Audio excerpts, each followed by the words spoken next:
Welcome, everyone, to a SEEC meeting, a very special meeting, I think, to have a brain trust like this to tell us of all that is happening because of some great legislation that was passed in the 117th session of Congress. So I'll now call the meeting of SEEC to order. I'm Paul Tonko. I am one of the co-chairs. Doris Matsui, another co-chair, will be with us shortly.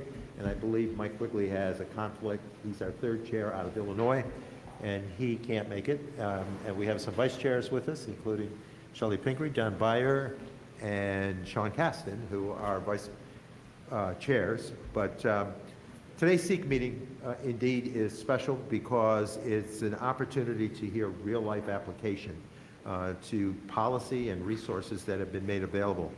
Not only are we celebrating all that has been accomplished with just 1 year of the Inflation Reduction Act being in play, but joining us are 8 companies directly responsible for investing in the clean energy economy.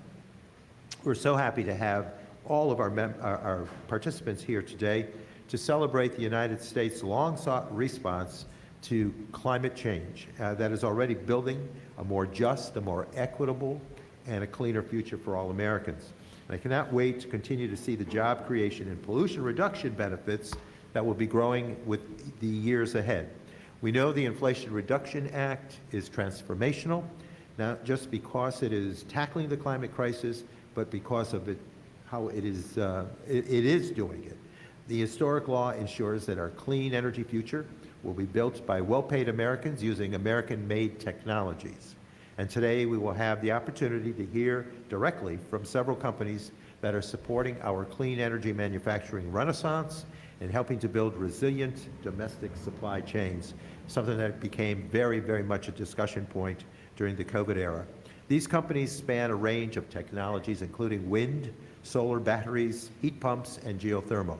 So while they may all have different business models, they all share a similar story. The Inflation Reduction Act is enabling them to make transformational investments in our country.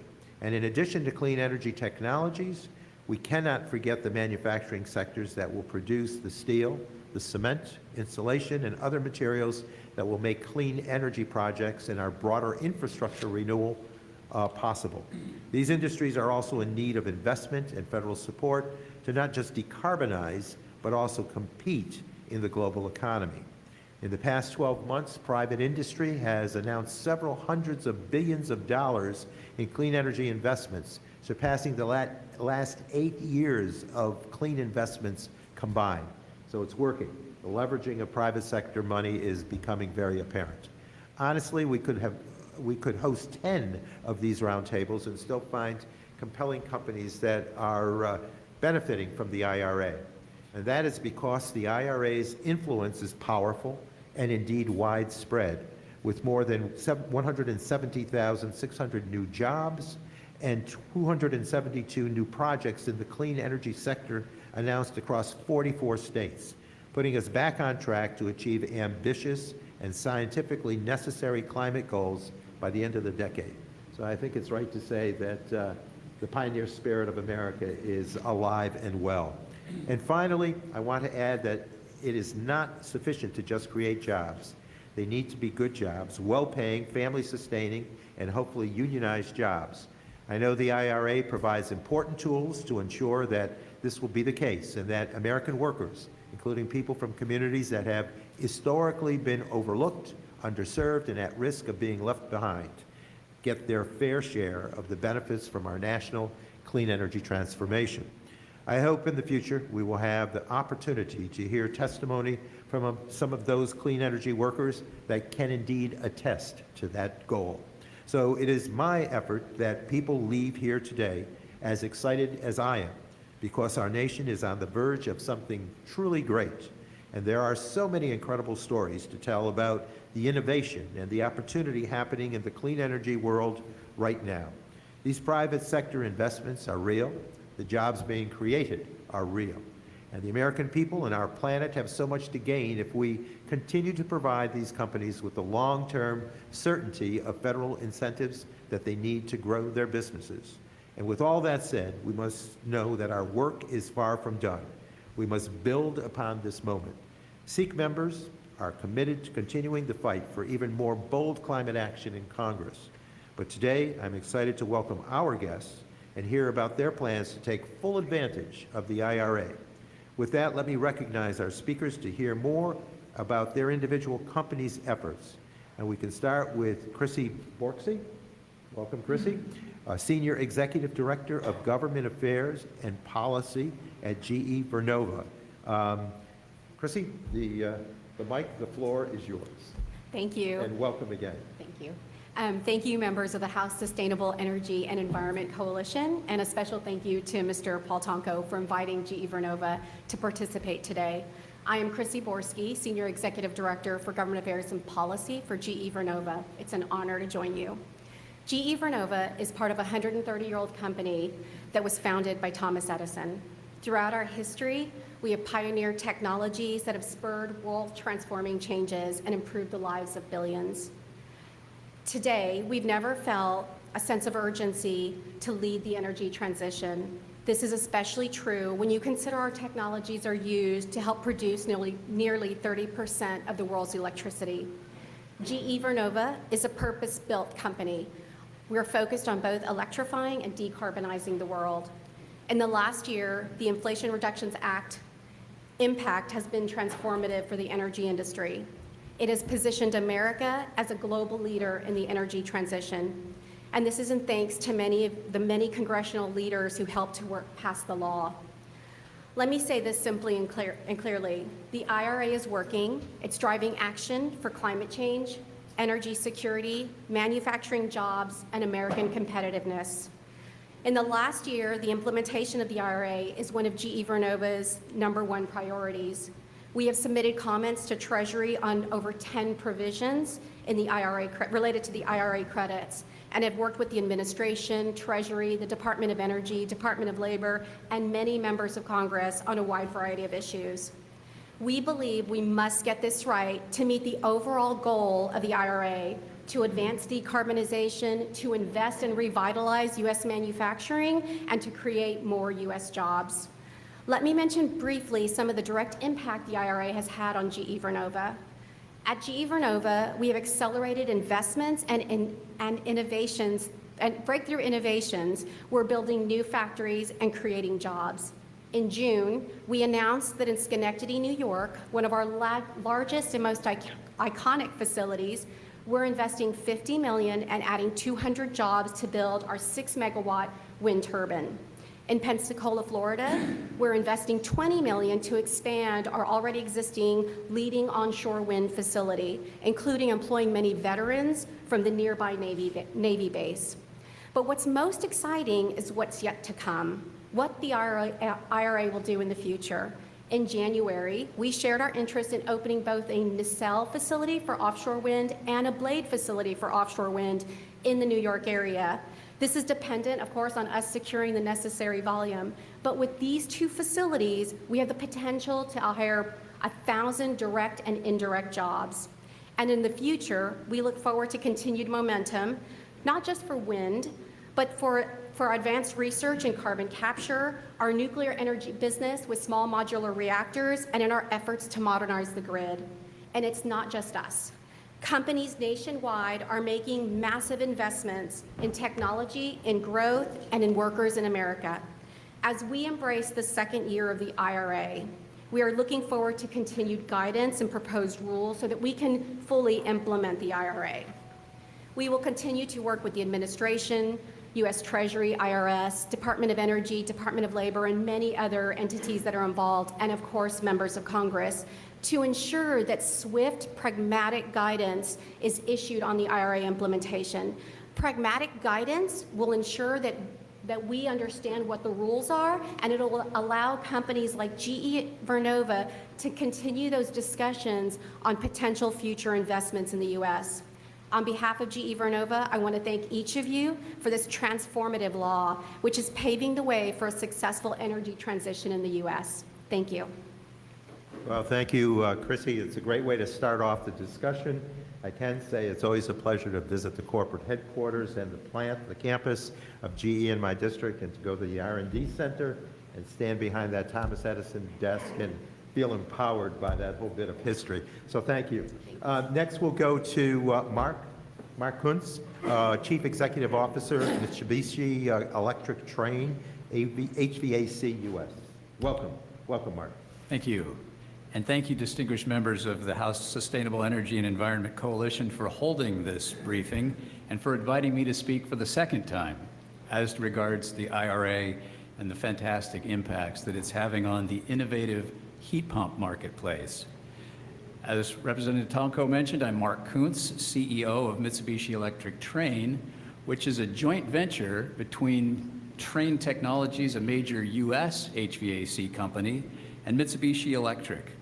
We directly employ over 600 people in the United States and indirectly support the employment of over 100,000 service technicians, engineers, installers, including our network of contractors to install heat pumps. And we train at over 110 physical locations around the US. Our heat pump systems have been the market leader in technological innovation, efficiency, and consumer comfort for decades. Our primary products are high-efficiency, inverter-driven heat pumps, and I'll refer to them as all-climate heat pumps. All-climate heat pumps operate effectively even in the coldest climate regions in the US, including Maine, where, as Representative Pingree would be well aware, Governor Mills announced in July that the state of Maine has surpassed their goal of 100,000 heat pump installations 2 years ahead of schedule.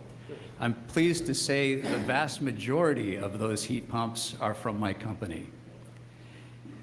All climate heat pumps operate efficiently at temperatures well below 0 degrees Fahrenheit, minimizing the use of fossil fuels or electric resistance backup sources of heat. We recognize the need for robust educational efforts on the societal benefits that all climate heat pumps provide. Simply put, all climate heat pumps efficiently cool and heat buildings in any climate. Think of a heat pump as a bidirectional air conditioner capable of moving heat into or out of a building, making it warmer or cooler depending on what the end user wants.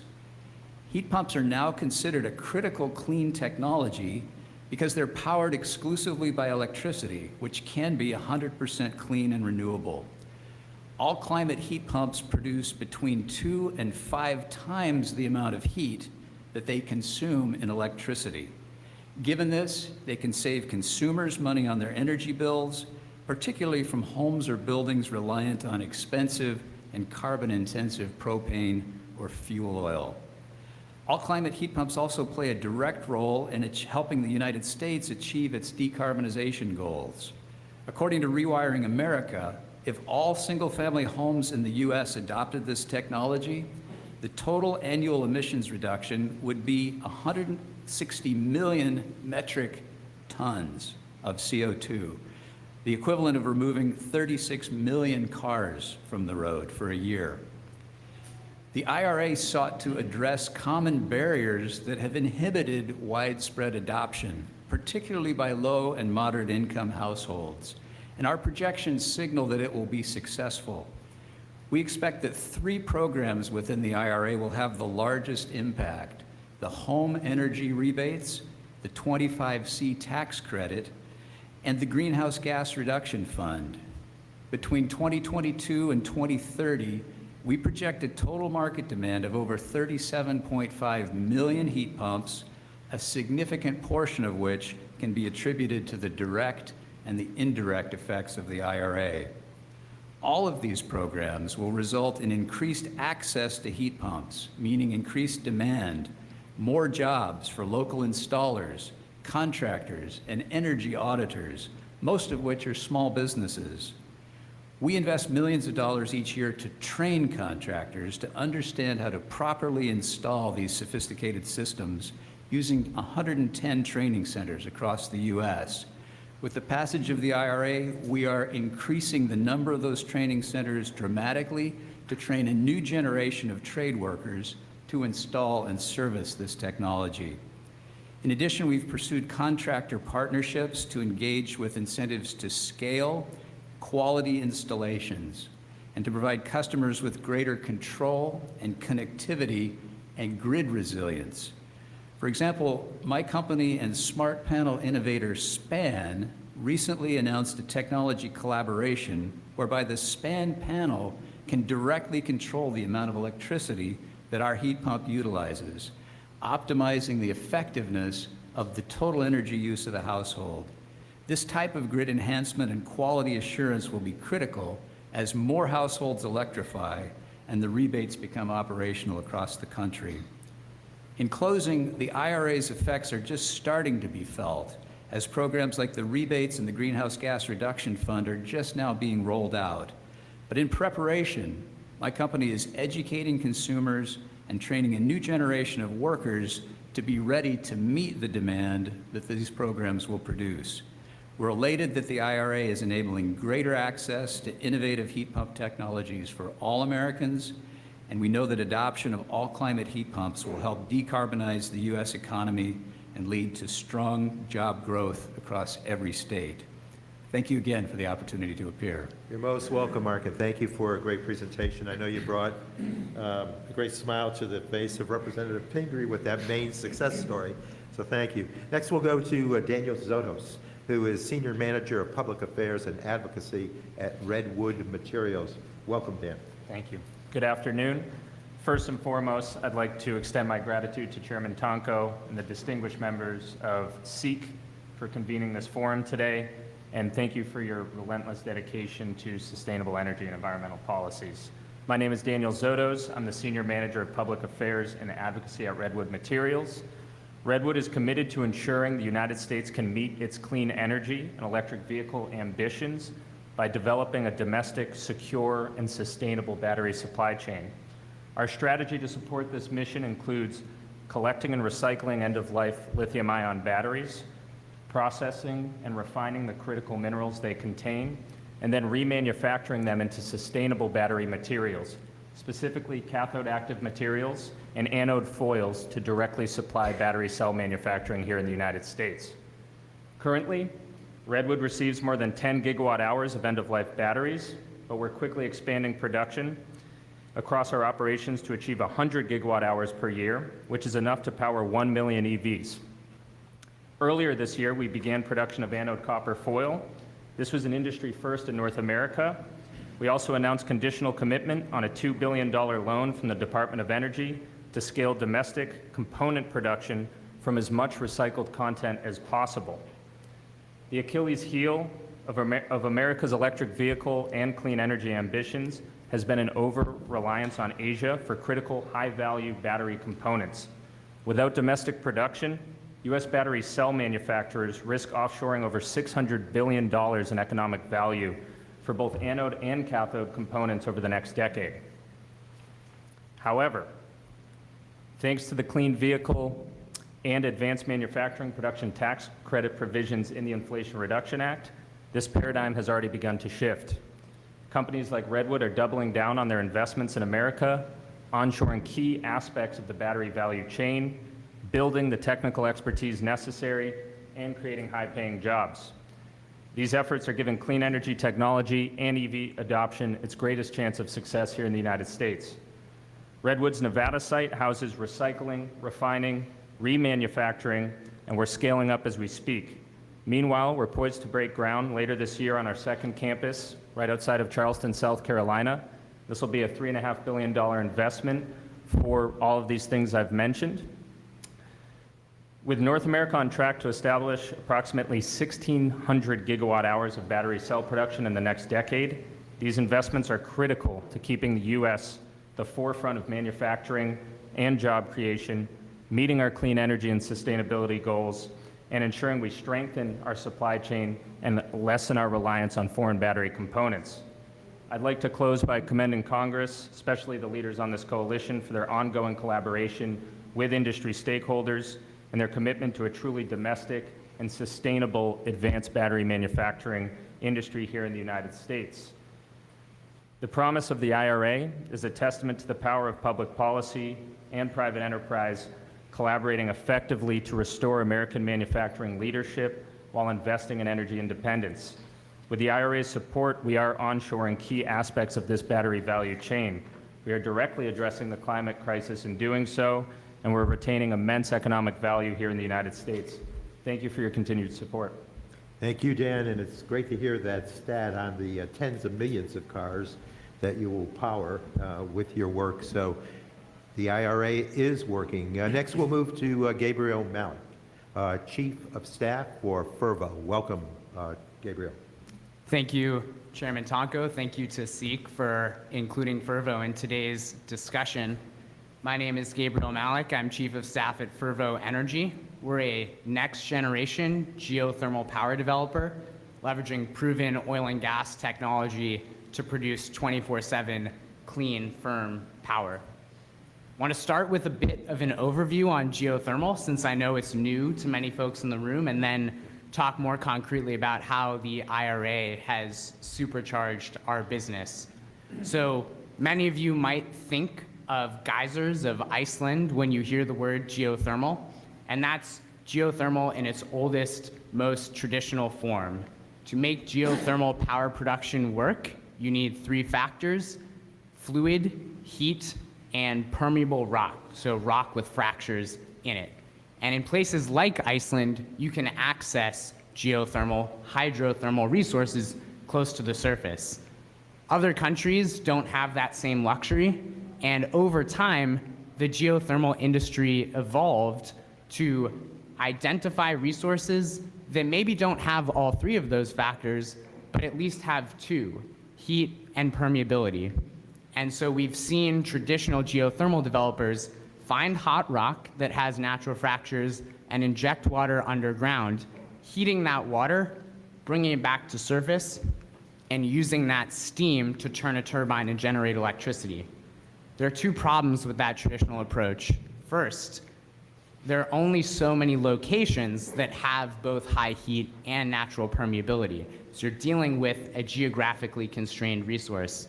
And second, even when you can find those ideal locations with high heat and high permeability, those natural fracture systems are notoriously hard to model, and they're hard to control. And so what we've seen in traditional geothermal development is injecting water underground, expecting that water to flow in a certain direction, only come to find out the water dissipates across the rock formation and can't come back to surface. And that's why we've seen geothermal only account for a small percentage of power generation in the US.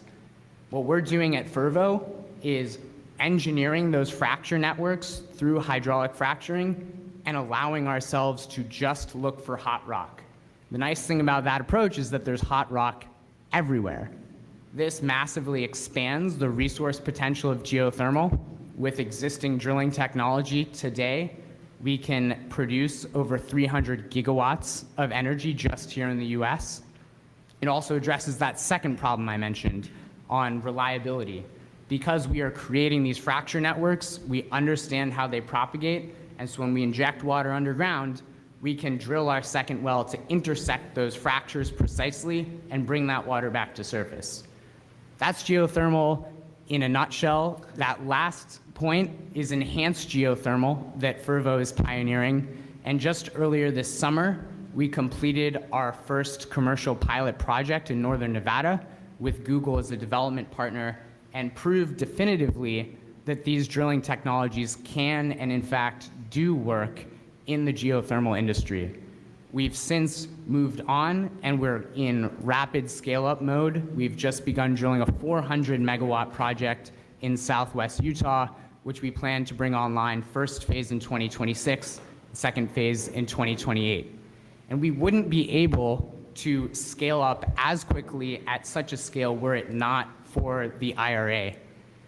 Before the IRA passed, geothermal did have access to the investment tax credit and the production tax credit, but those credits lapsed on an annual basis for geothermal. It's incredibly hard to have a conversation with the project finance community when you don't know whether you have access to tax credits the next year or the year after that. And with the IRA, we now have guaranteed access to both the investment tax credit and the production tax credit for the next 10 years. it allows Fervo to finance incredibly capital-intensive projects and deliver 24/7 clean, firm power across the country. And I'll end by pointing out the indirect benefits of the IRA on geothermal. As my colleagues have touched on, as we've seen in the news, the IRA is leading to a boom in solar and wind development across the country. And as you increase the amount of intermittent renewable resources, solar and wind, on the grid, you face reliability concerns if you don't at the same time bring on 24/7 clean, firm resources like geothermal. We've seen these challenges in California already, which has increased solar penetration and is now regulating utilities to procure clean, firm resources, and we'll continue to see that take place as solar and wind increase through the IRA. And so it's incredibly important that as we see this boom in clean energy through the Inflation Reduction Act on solar and wind, we now have geothermal coming up right alongside it with reliable, available tax credits to provide 24/7 clean power. I want to thank you all again for your leadership and excited to see where we continue to drive things. Thank you, Gabriel, and thank you for the quick course on geothermal and obviously how the IRA is helping. Next, we have James Richot. Did I say that correctly? Richot. Sorry. James Richot, Federal Policy Director at Nexamp, and welcome, Jim. Great, thank you very much. Thank you, Congressman Townco, for the invitation to participate in today's conference, or today's event, and for your long-standing leadership on climate and energy issues. It is greatly appreciated. And I also want to thank other members of the Sustainable Energy and Environment Coalition, congressional staff, friends and partners who are joining today's discussion. I greatly appreciate your time today as well. So I wanted to provide a little bit of background on Nexamp and who we are, what we do, and then touch on the role of the Inflation Reduction Act. So the company was founded in 2007 by two U.S. Army veterans. They returned from active duty overseas and really wanted to focus on reducing the nation's reliance on fossil fuels. So it literally started as a two-person operation focused on clean energy projects, including rooftop solar, energy efficiency upgrades. There was a smattering of geothermal in there as well. And it has evolved quite a bit since. We now have over 450 employees across the country. We're serving over 60,000 customers, and we have just over a gigawatt of generating capacity in service, with several more gigawatts in various stages of development. We're headquartered in Boston, so the Northeast is a very active market for us, so a large number of projects in Massachusetts, Maine. New York is one of our largest markets, as well as projects in the Mid-Atlantic in Maryland and Virginia. Growing market in the Midwest, Illinois, another one of our largest markets. And we're very excited about some of the state policy developments in that region as well that support community solar. And then growing market out west in New Mexico, California, and Hawaii. So community solar is our bread and butter. So these are projects that are kind of in the 4 to 5 megawatt ballpark, some a little bit larger, some a little bit smaller, and often paired with storage.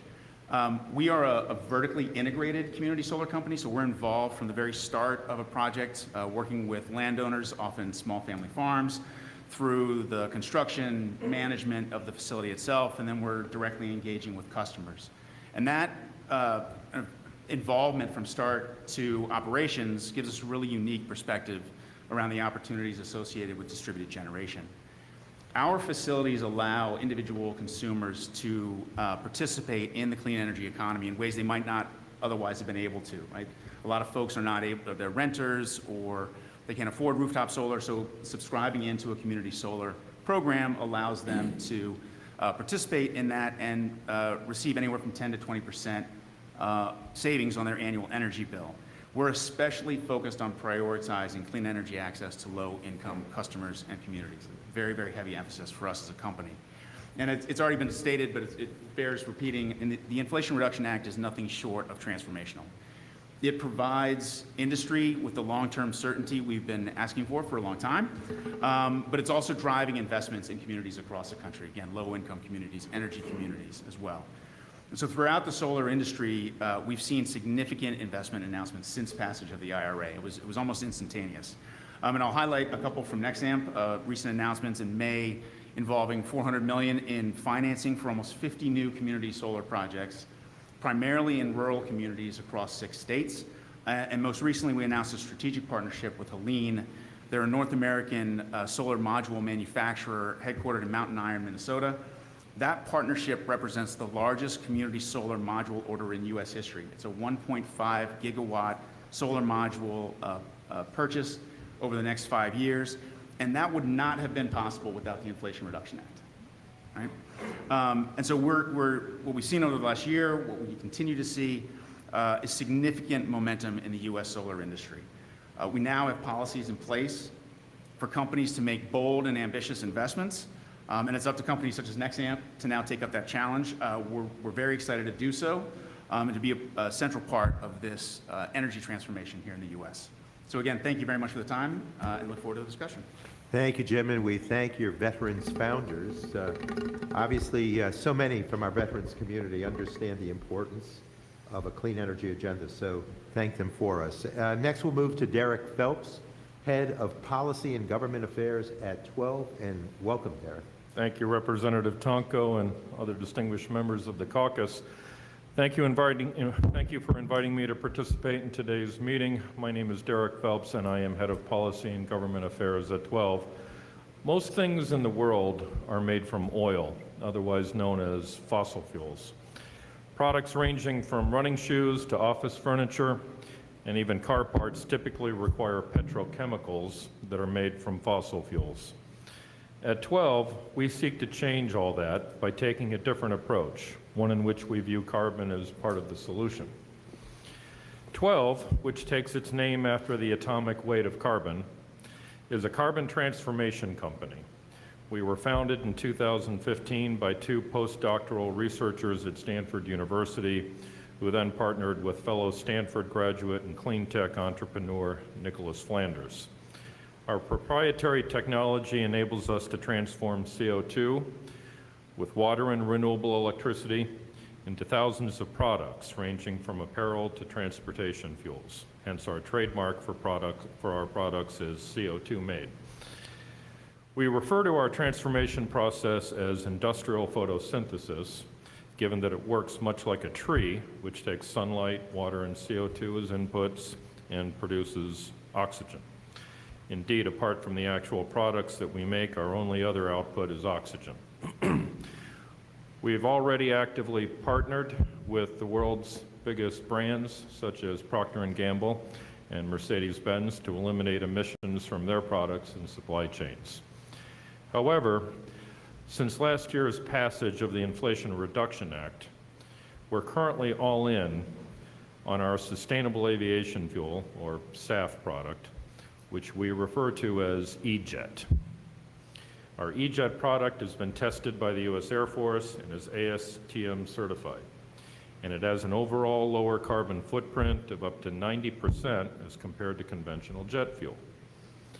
We're all in on SAF because of the clear, compelling, bold, unambiguous, and enormously impactful policy support provided through the Inflation Reduction Act. Frankly, that support, a powerful mix of incentives and grants, has provided much-needed confidence to investors and offtake customers, and has even triggered action by several states to follow suit with incentives of their own. Washington State, for example, passed a SAF incentive bill earlier this year, and based in no small part on that action, this past summer, 12 broke ground on our first E-Jet manufacturing facility in Washington State, where we were immensely proud to have in attendance Governor Jay Inslee, who in 2009 was one of the 2 founding co-chairs of the Sustainable Energy and Environment Caucus.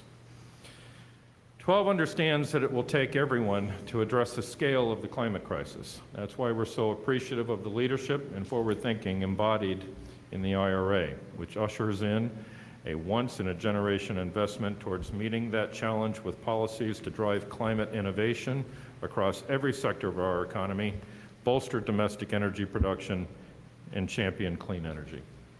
Thank you very much.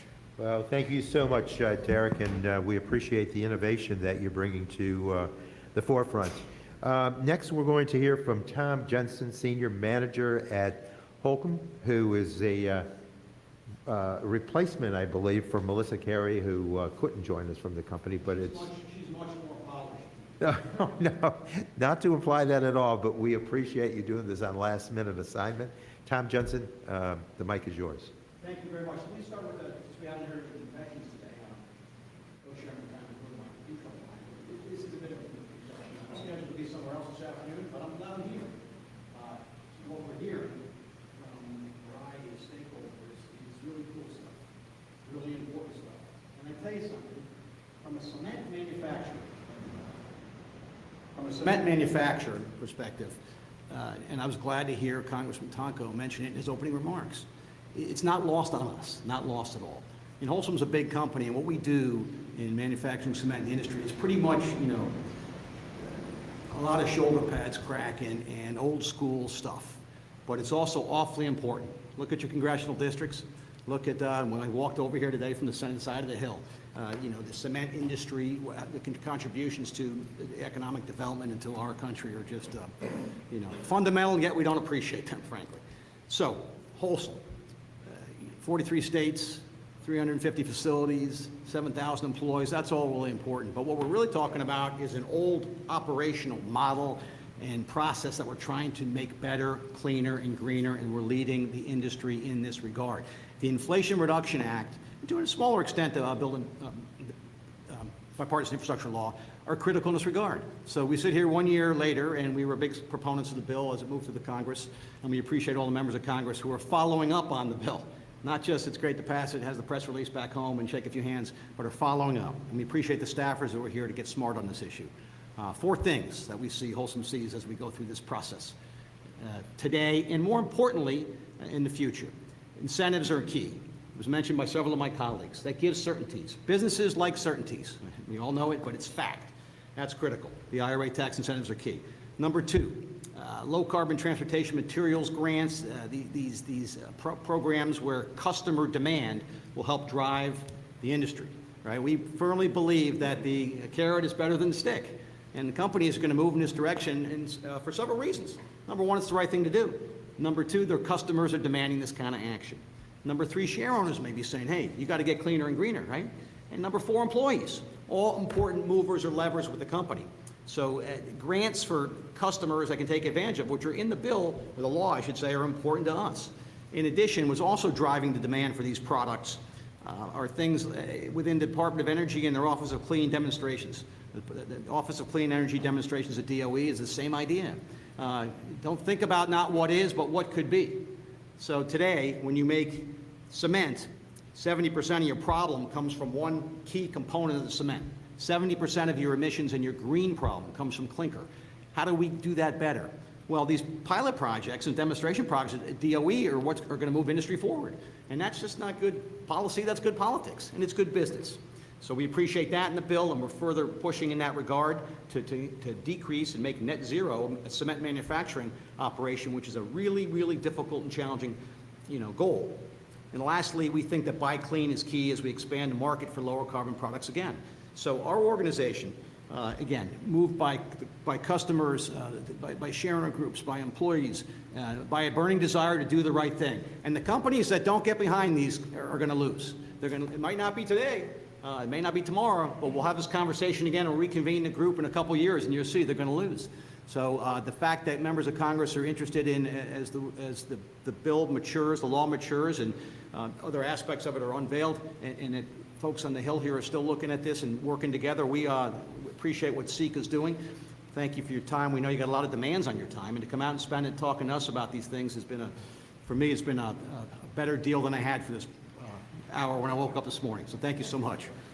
Thank you, Tom, and thank you for highlighting the certainty associated with the legislation, as others on the panel have done. So thank you. And we conclude with Rahul Iyer. Did I pronounce that correctly? That's correct, yes. Principal at KCK Group on behalf of the American Battery Solutions. Welcome, Rahul. Very good. Thank you so very much for the time, and Chairman Tonko for that introduction, and thanks all to the rest of the coalition as well. So my name is Rahul Iyer, and I help run an investment fund called KCK Group, focused on industrials and emerging technology. And we're significantly invested across the entire value chain, including advanced power generation, electric motors, energy storage, and battery manufacturing. Now, prior to investing, I spent 20 plus years building several energy technology-related companies in hydrogen production, fuel cells, advanced biofuels, natural gas, lower carbon chemicals, et cetera. And I share that because I can firmly say that during that period of time and now, the IRA is the most comprehensive, America first industrial policy this country has had in more than a generation. And it's tempting to cast the IRA as an economic incentive or a climate bill or something of the sort. I think really understanding what this is and the real impact to the United States, its workers, its citizens, and consumers is really mission critical in making sure that this thing is a success. Now, in 2018, KCK Group co-founded a company with battery industry veteran Subhash Dhar called American Battery Solutions, ABS. ABS is headquartered in Lake Orion, Michigan, with manufacturing in Springboro, Ohio. And today, ABS is about 200 people strong, designing and manufacturing lithium-ion battery packs for industrial and commercial vehicles, like buses, delivery trucks, agricultural equipment, and even trains and boats, sorry. ABS's customers are vehicle companies that historically purchase their diesel or gasoline engines from suppliers around the world to integrate into their vehicles. Now, these customers are transitioning to electric and hybrid drivetrains, which require the highest quality industrial-grade battery systems they can get their hands on.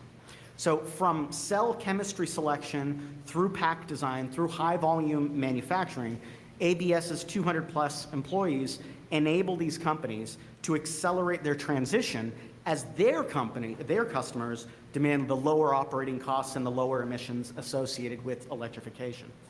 As of today, ABS has 2 gigawatt hours of pack manufacturing capacity installed in Ohio, with plans to grow to 8 gigawatt hours over the course of the next couple of years, creating an additional 400 permanent design and manufacturing jobs in the process. To help finance that growth plan, we've been working very closely with the DOE's Loan Program Office, which thankfully under the IRA has been expanded in some very, very important ways. And we can get into those details another time.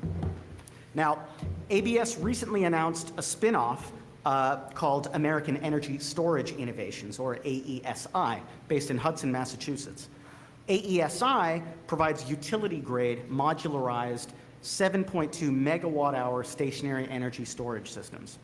These systems are absolutely mission-critical as we race to modernize America's power grids.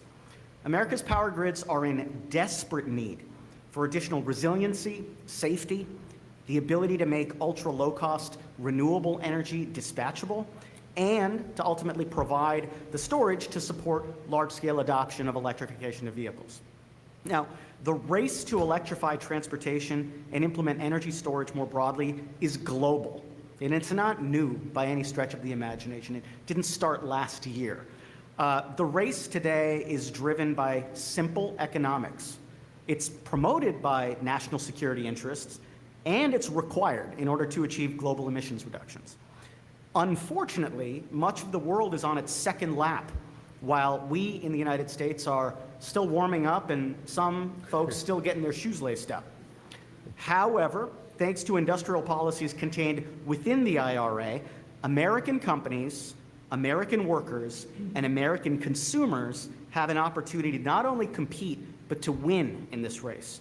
Win the valuable business, win the well-paying jobs, win stable and much lower energy costs. And ultimately, if all of that upside isn't enough for all of us, the world has no choice in the matter, because the costs of losing against the climate crisis are far too profound to even measure. So, again, I appreciate the opportunity to be here to speak for a few minutes. And again, thank you very, very much for your leadership on the IRA. And I hope that over the course of the next 10 years of implementing this law, that we're able to reap the benefits that all of us have been talking about today. Thank you, Rahul. Most appreciated, and thank you for citing the win-win-win scenario for industry, consumers, planet, and everyone. So great presentations, and we thank you for that. You can just feel the energy that's behind this legislation and the transformational opportunities that you all cited. We're now going to hear from my colleagues from SEEC. We'll start with, again, one of our vice chairs, Shelley Pingree, representative from Maine. And Shelley?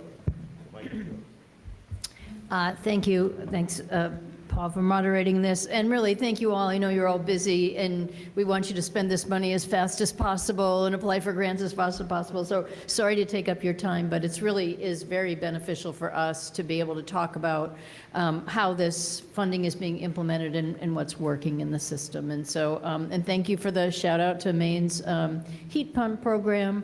We really were excited that we met our goal. We're one of those states that's been very dependent on fossil fuels, particularly heating oil. So converting has been hugely important to us. I personally live in a house with heat pumps and have been through some very cold winters, and also power those heat pumps with solar panels. So have the best of both worlds, and am a just a evangelist about this stuff. Like, we really need to get people moving faster in this direction. But you mentioned this issue about all-season heat pumps, and I think the way you talk about it is to help people understand that. And I feel a little bit of what we confront here is the reality, but then this mythology that's built up. And some of it, I think, just comes from the misinformation campaigns about the opposition to converting from fossil fuels. People say, oh, I can't buy an electric car because there aren't enough charging stations. I can't get a heat pump. I can't, I can't do anything with the battery because they're all manufactured in some other country. So I think that is often as important of a project going on right now is how we make sure people are hearing accurate information, just as you're all telling us today. So tell me what you've had to go through to convince people that heat pumps work for everybody and that they're perfectly good in cold weather, and how are you countering that kind of opposition? I love that term, mythology. There is a mythology.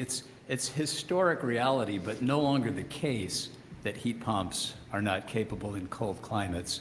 I actually was asked that question by Secretary Granholm and had the opportunity to answer her with regard to a project we'd done in the upper peninsula of Michigan, 60 low-income houses that had relied on electric resistance heat. And we added heat pumps to every one of those houses. It was centrally billed so they could track the energy usage. The end users had never been happier because they had clean, circulating air and plus a bonus air conditioning in the summer. The property manager quoted the fact that the polar vortex had come through upper peninsula and they had had temperatures at negative 25 degrees Fahrenheit and had no problems. In fact, none of the resistance heat ever even came on. And they've saved on average $30,000 a year, which is about 35% of their total utility bill. We've written that up as a case study because that proves the case. I asked Secretary, could you confirm that Ontonagon is actually a very cold climate? She said, well, first, it's pronounced Ontonagon. And yes, it's got to be about one of the coldest places in the country. If they work there, I'm convinced that they will work anywhere. And so we are amplifying that message. The state of Maine is as good of a case. 100,000 heat pumps would not be operating in Maine if they didn't work. And we support everything that you're doing. And the governor has just set a new goal for the next generation of heat pumps, and we will be very active in supporting that. I just want to reinforce the point you made. In Maine, we've always been very proud to say, oh, we're one of those states that doesn't use air conditioning, because we never thought we needed it, because we didn't used to need it, and because it's an added expense and we like to pretend we're very tough. And the fact is now, if you have a heat pump, as you mentioned, I think people don't always understand, you automatically have an air conditioning system. And given the unprecedented heat that we've had, it really makes a huge difference in a lot of people's houses, and it will increasingly. And you don't buy two systems, you just have that one thing. So I just want to reinforce what you said. I thank you for mentioning that, and I'll just throw out one other piece. We designed these for the maximum efficiency in winter. This is all about the decarbonization of heat, but because of that, they're extremely high efficient air conditioners. The standard for a US air conditioner is 14 SEER.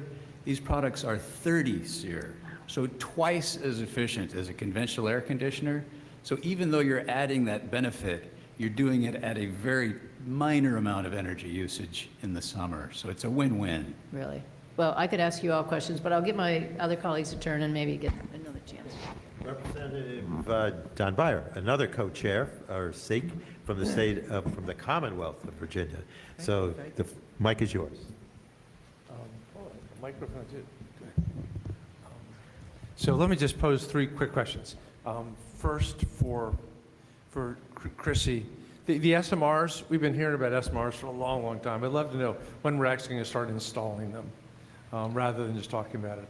And for Mark, do heat pumps do away with the need for CFCs?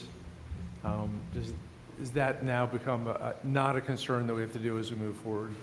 And finally, for Derek, Tom Adelholson, rather, on carbon, we're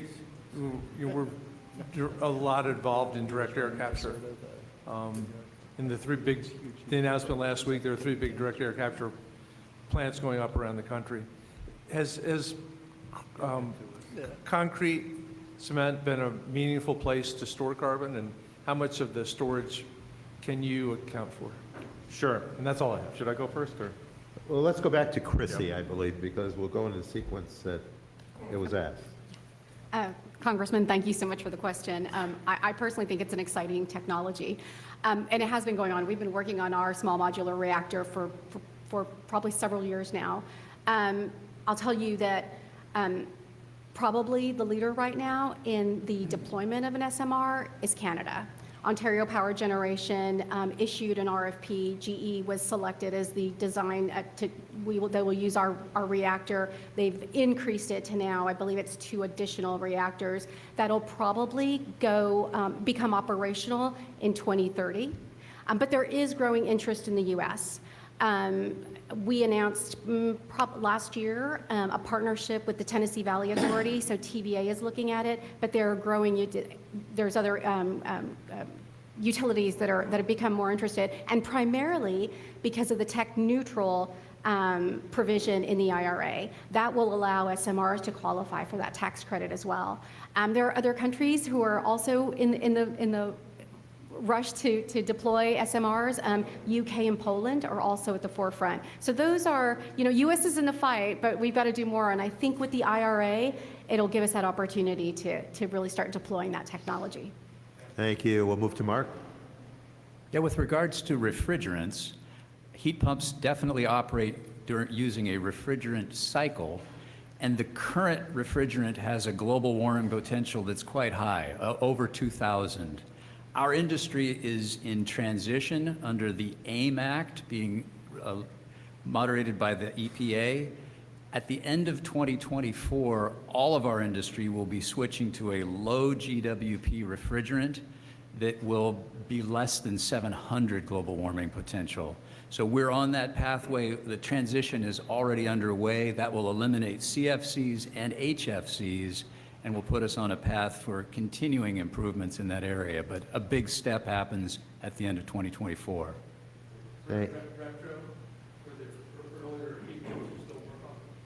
The earlier heat pumps will continue using the current refrigerant, but there's a phase out of that refrigerant between now and 2030. So the incumbent equipment will continue to operate, and as it slowly dwindles, the new refrigerants will take its place. And Derek, please. Sure, thank you. So I think your question, Yeah. Oh, go ahead. Did you have a question for Derek Enta, right?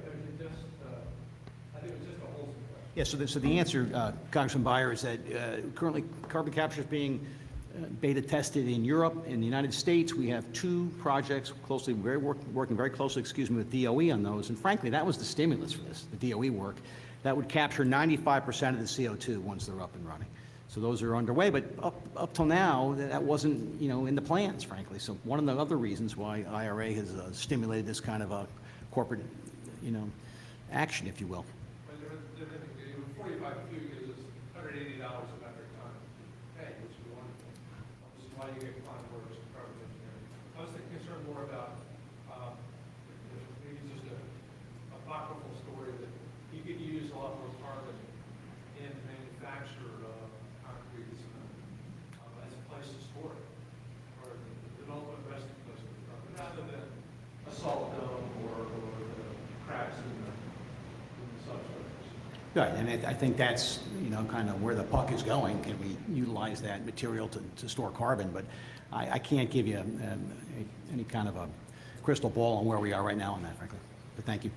Understood. And Derek, did you have a comment that you were sharing with us? I thought I heard my name, but, so. I thought I did too. I'm not trying to get in anybody's way. Ed, I think I heard a question about whether we're active in the DAC space and whether, CO2 derived from cement resources might be in our envelope. The short answer is, we are really focused on biogenic CO2 right now, so that really means ethanol manufacturers, pulp and paper, and CO2 derived from manufacturing facilities in the cement space are certainly in that envelope. As to DAC, direct air capture, that's kind of on the other side of the horizon for us. We need to tackle the cost curve on that, but we definitely see a world where, direct air capture is really a place where we start to get access to enormous amounts of carbon as we go to scale and make products other than just jet fuel. Warren. Are you the first company in history to name yourself after an atomic number? Are you the first company in history to name yourself after an atomic number? Well, no. There's another out there. We're not the first, but probably the clean tech space. Okay, next we'll move to Representative Sainsbury for a question. Get me up? Or was Sean ahead of you? He was, I'm sorry, another coach? Yes, yeah. No, we know there's another half of the room here. We'll go to two co-chairs over here. Sean Caston from Illinois, thank you. Thank you all so much for being here and all that you do. And Mr. Jensen, I really appreciate your comment about the carrots versus sticks. There was a lot of intentionality in the IRA about biasing in favor of carrots, and as a general policy formulation, sticks create a whole ecology of losers. Carrots create a whole ecology of winners. It's selfishly more fun to hang out with winners like you all. I think it also makes it more politically durable. What I'm hoping that any or all of you could answer either today or as we go forward is to make this durable. We need to be able to quantify what we've done, and because we've done this through tax credits, in theory, it's easy, right? You give a 10% investment tax credit on capital, that means there's a 10-to-1 ratio of private capital to public capital that went in. In practice, it's almost impossible, because sometimes the tax credits are on capital, sometimes they're on operating cost and a production tax credit. There's different ways to monetize tax equity, how efficiently that goes through. And what I'm wondering, if any of you have enough experience now to speak to, is how many dollars of investment have your companies put in the ground in response to the IRA?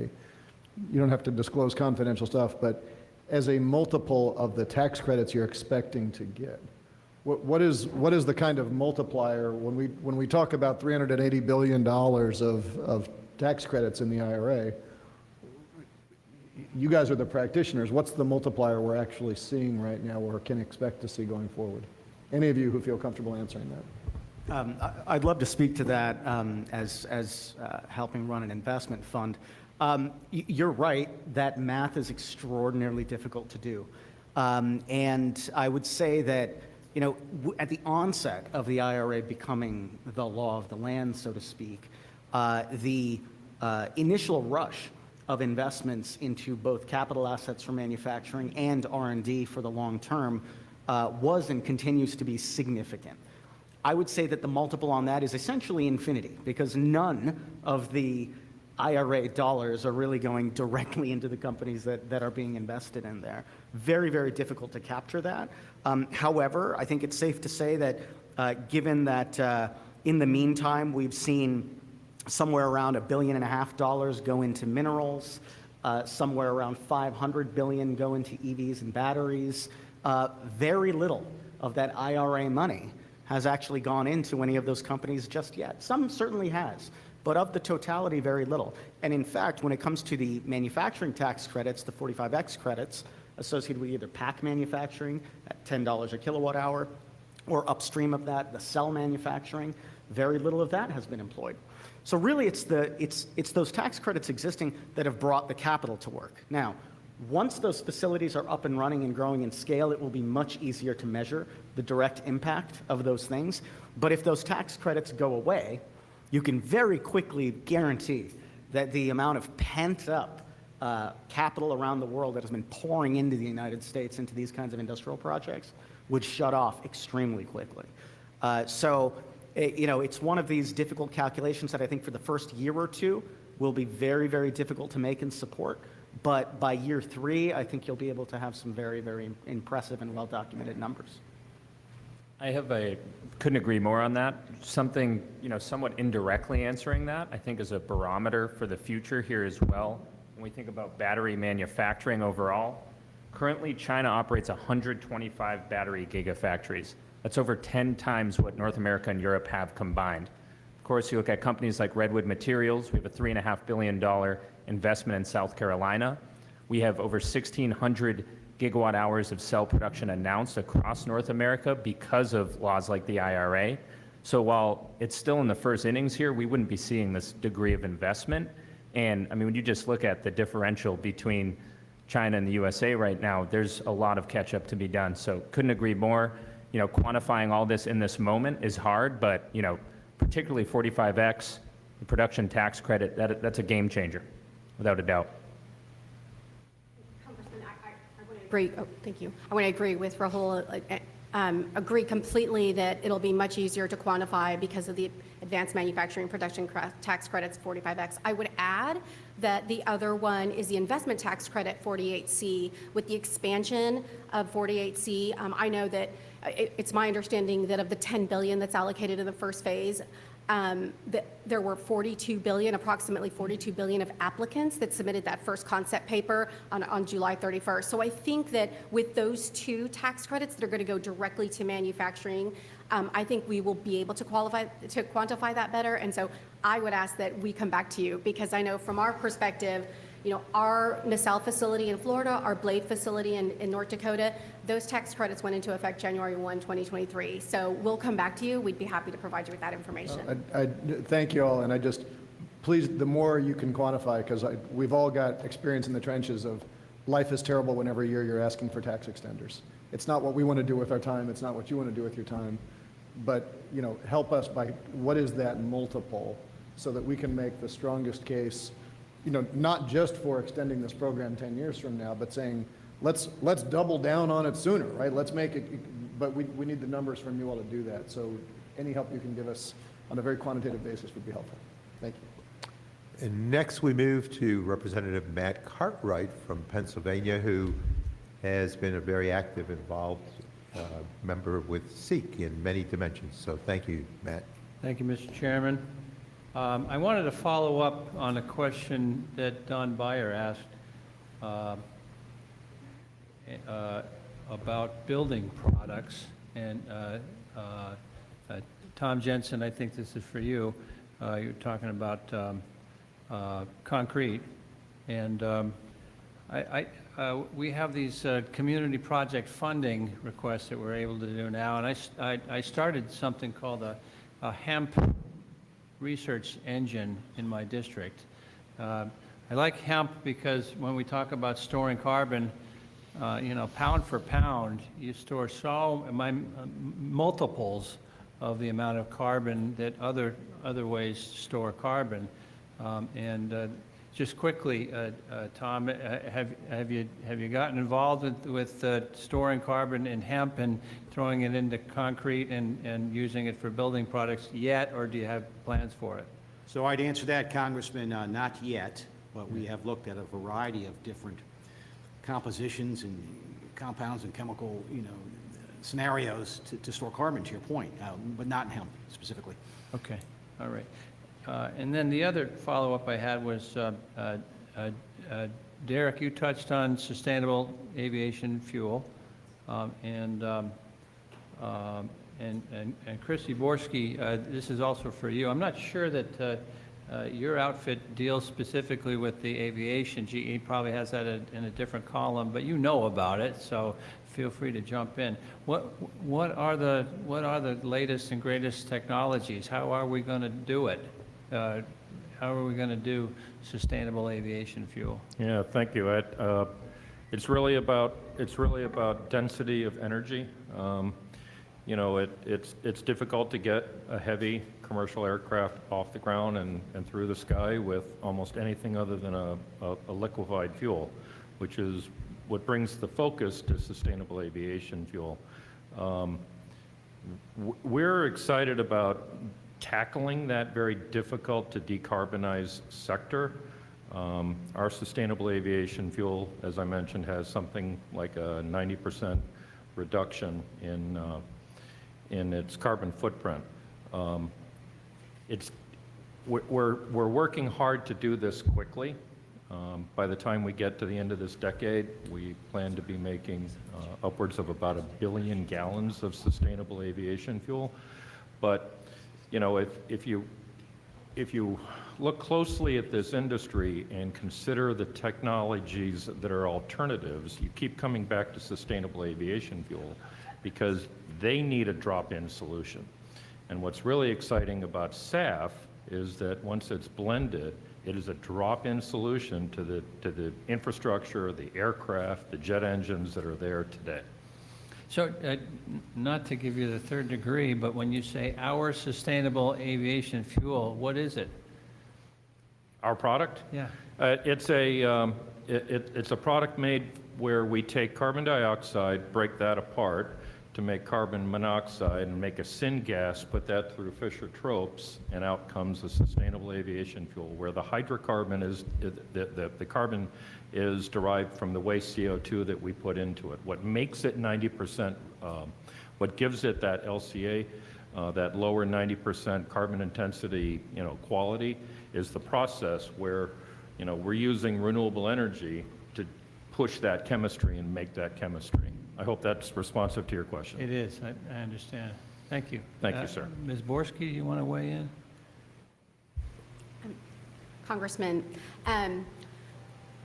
so you are correct. I'm part of the energy business. I am not part of the aerospace business that is very involved with this. I will tell you that what I have seen is a clear acceleration from our aerospace business around sustainable energy fuels and an interest and increased partnerships. What I will commit to you is we have experts, we have both here in DC and around the US, and I will ask them to come in and share with you some of those partnerships that they've built and some of the technologies they're looking at. Thank you. Yield back. Thank you, Representative Cartwright. And a couple of you mentioned workforce needs and workforce development. Gabriel, what are your thoughts on planning to translate those oil and gas utility skills over to geothermal? Yeah, absolutely. Thank you. One of the best aspects of geothermal in the energy transition is the natural, just transition that comes with scaling next-generation geothermal technology. Some of Fervo's investors are legacy oil field services companies like Helmerich & Payne, which provides our drilling rig, Liberty Energy, which runs the frac crews on our site, and we are literally taking crews of rig hands from eastern Utah in the Uinta Basin, driving them west to our site outside of Milford, Utah, and putting them right to work the very same day with no retraining, no reskilling, because we're using the exact same proven technologies that oil and gas has pioneered for decades. And so you have this really natural synergy between legacy and new that can support the workforce development that the IRA so clearly addresses. And Jim, the same thing with like your community solar efforts? What are your thoughts on the workforce development in terms of the skill sets that you require and how you bring those over to an effort like community solar? Well, certainly the skill sets are very transferable. The head of our EPC team is very focused on that point. A lot of the work that's happening at our facilities can easily translate with the kind of traditional workforce in the fossil industries. I will say one of the challenges we face is that because our projects are in often very rural communities, it's just workforce access in that area.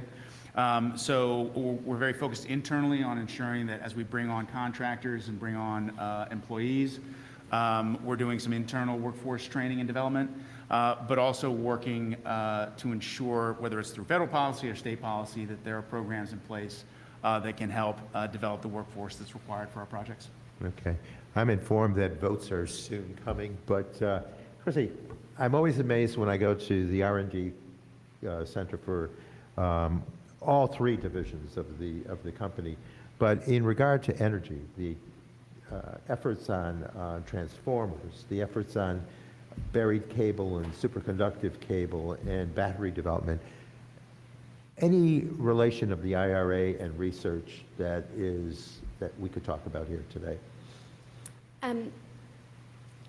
Well, I'll tell you that while it wasn't initially at the forefront of our thinking on IRA, the 48 Cap C that I mentioned, the investment tax credit for manufacturing, is becoming more a priority because some of the suppliers that we are dealing with and some of the partners we are dealing with around the superconducting generator, around future grid modernization, can all access that. So as you know, the investment tax credit for transmission was not included, but these other opportunities like 48 Cap C potentially could help in the grid space and in other spaces like with the superconducting generator and with some of our sub-suppliers. I think, we are now in conversations with many of the indirect suppliers that supply to GE and talking to them about the opportunities IRA, not the direct benefits like 45X, but those other benefits or those other credits where they could benefit like 48 Cap C. So it has a way of rippling into It the universe. Absolutely does. Any other questions from my colleagues? If not, I would ask if, and this would be across the board, and you're certainly all welcome to answer, what next? What do we do following the IRA? Obviously, a lot of benefits that we've heard about today that will be transformational. What would you encourage us to look at next? Any of you, please. I would appreciate a focus not just on considering ways to make the IRA more durable and more permanent and all these other very important things. I would encourage all of us as stakeholders and everyone else in the room to start engaging folks that are not already IRA boosters, that are not already singing to the choir. These are folks that most likely don't understand the bill and its contents and its implications. And I think by casting a much wider network of supporters, we'll be able to get a lot more done. From my perspective, the IRA is a comprehensive basis from which we can grow. I think gaining public support through education outreach of all of these successes is actually maybe the most important thing to do right now. Great. Anyone? Gabriel. Yes, thanks. I would just add maybe four high-level points of consideration and preface that all of these legislative recommendations are because the IRA has been so successful. We wouldn't be experiencing growing pains if there weren't growth taking place. So the first I would just touch on is the need for federal incentives on 24/7 carbon-free energy. It gets back to a point I addressed earlier that as you scale wind and solar, you face increasing reliability concerns unless you have those 24/7 clean, firm resources available, and having direct incentives from the government on that would be incredibly additive. The second and third points are felt by geothermal, but I know are shared among a variety of renewable developers, and that would be accelerating permitting on federal land for clean energy development. About 70% of geothermal viable land today is on federal lands, and so it really does affect our industry acutely. The third point on accelerating interconnection queues, we as a utility scale developer have to wait in lengthy interconnection queues to get our power from rural parts of the country to demand centers, often on the coasts, and we currently wait about 7 years in line to bring projects to their end use. And then finally, I would just touch on additional federal funding for geothermal specifically on commercialization and deployment. I think we've seen such dramatic growth in R&D in geothermal that right now the policy landscape doesn't necessarily align to the technology readiness level of geothermal. And so moving federal funding just from R&D early stage to later stage commercialization could be helpful. Awesome. Dan. So one thing I'd like to mention, a lot of good policies within the Inflation Reduction Act on battery recycling, as well as in the bipartisan infrastructure law. An opportunity before us also lies in the growing e-waste problem. It's one of the fastest growing waste streams in the world. We have abysmal recycling rates when it comes to consumer electronics. This is something Redwood is working actively on each and every day. A large portion of our feedstock currently is consumer electronics, just because of the more frequent end of life, life cycle of them, obviously. But a couple statistics here. One I'd like to throw out. There's enough cobalt in 166 recycled iPhones to power a Tesla Model Y. There's an enormous opportunity for us here to, A, educate the public more about why it's important to recycle these devices, and B, build the components of the future from them. And something we're working on, but a lot more we can do federally to incentivize this and work together across industry as well. Yeah, so a great emphasis on the circular economy. For sure. Others? Yeah, Chrissy. Yeah. We're getting there. You're all welcome to comments. I would just say, Treasury and the IRS have done a phenomenal job of issuing proposed rules, notices of intent, guidance on how the implementation of the IRA. But what we need, and I'll be very specific, is additional guidance on 45X, the advanced manufacturing credit. We are making decisions now on future investments.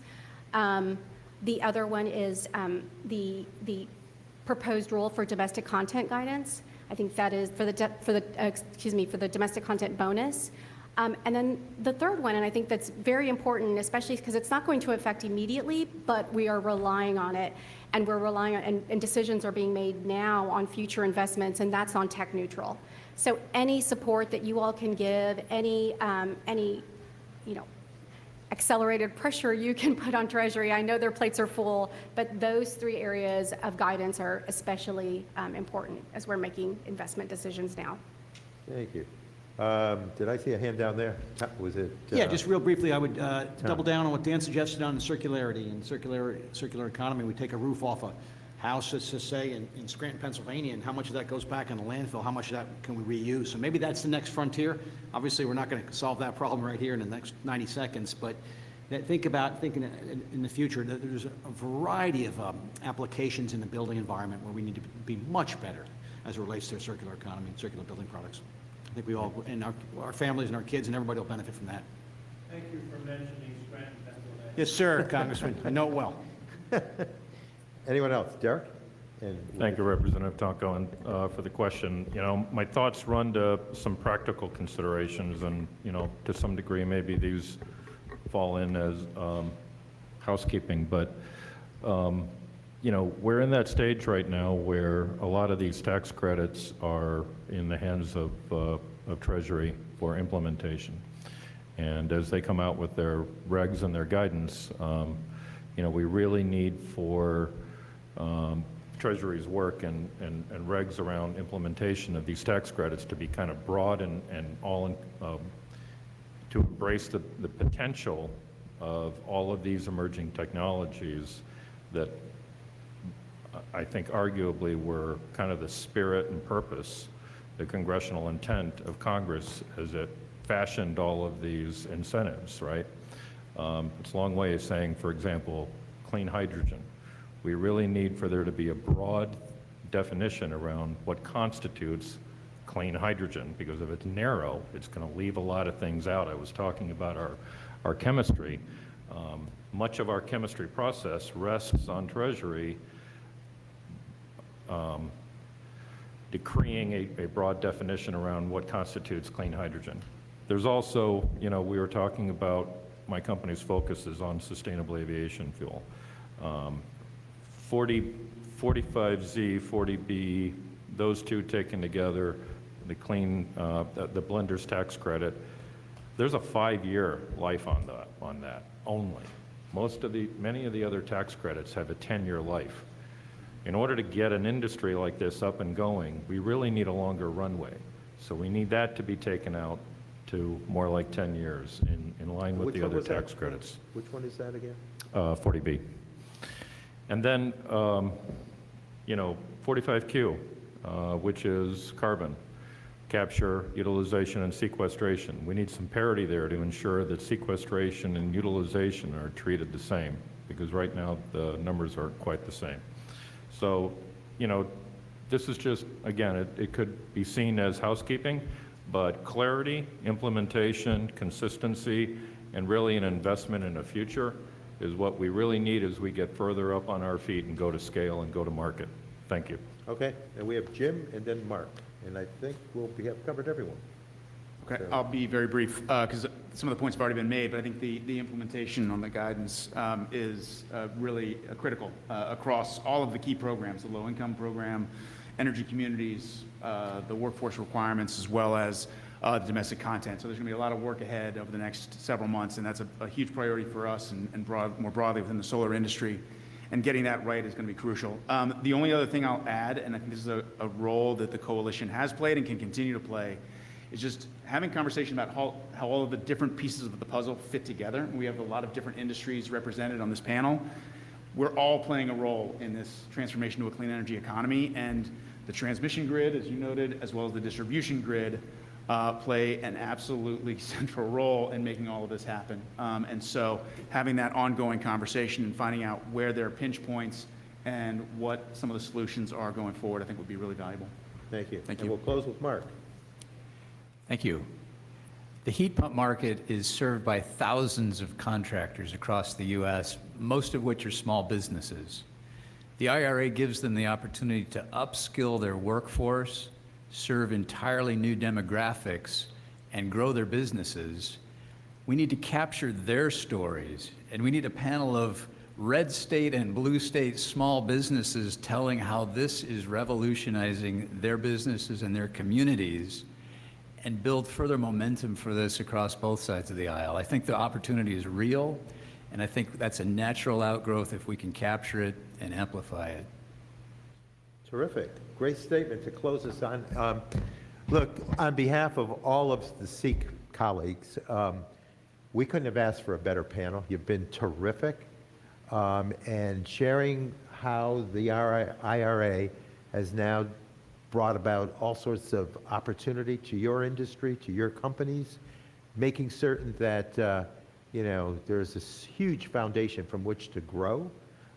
You've given great validation to the legislation with your boldness, and so we've got a great base upon which to build, and we look forward to continuing working with you.